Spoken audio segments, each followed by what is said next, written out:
Hello class, welcome to our lesson today, the second half of section 6.3. This video will just have a few questions, just to recap a few things that we've talked about how to find multiple answers that go around the circle, especially when there's a coefficient with the x value inside the trig function. Okay, so for this first one, I've got root 5 sine of 3x, so that's a sign we're going to have a lot of answers here. There's probably going to be 6 answers because 3 times 2, and then minus 1 equals 0.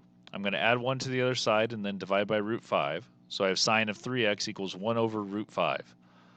If I plug that into my calculator, I do sine inverse, remember, to be able to find the angle.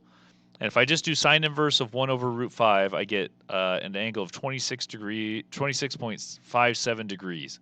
That's going to be the reference angle. That also is the first answer for my solutions before I divide by 3, because my answer should be in quadrant 1 and quadrant 2 for sine being positive. The second answer is going to be in quadrant 2, and that's found by taking 180 minus the 26.57, and that's 153.43. From there, what you could do is get x by itself, because that's not x equals, that's 3x equals. I take that, divide by 3, and that's where these two answers of 8.86 and 51.14 come from. Okay, so that's one option. The other thing that you can do is take these numbers, so 26 plus 360 would get you this 386 number. Divide that by 3, that's where the 128 comes from. Add 360 again, that's where 746 comes from. Divide by 3, and that's where 248.86 comes from. Okay, there should be 3 answers for each version. So these 3 answers here, and then that becomes these 3 when I divide by 3. And then do the same thing with 153.43. Add 360, divide by 3, add 360, divide by 3. And these will be your 6 answers. You'll want to pay close attention to how you need to write the answers. This one's 0 to 360 degrees, so it's going to be a degree format. That's better for you when it comes to these inverse questions. The other thing to think about in these scenarios is to make sure that you have enough answers. So because there's a 3 in front of the x, there's going to be 3 times as many answers. And so that's why there are 6 answers to this question instead of 2. The next one has a 7 in front of the sine squared, so the first thing to do is divide by 7, and you get sine squared of x over 2 equals 2/7.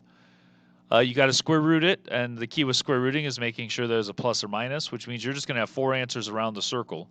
So really all we have to do is just do the inverse trig function of root 2 over 7. I get 32.31 degrees.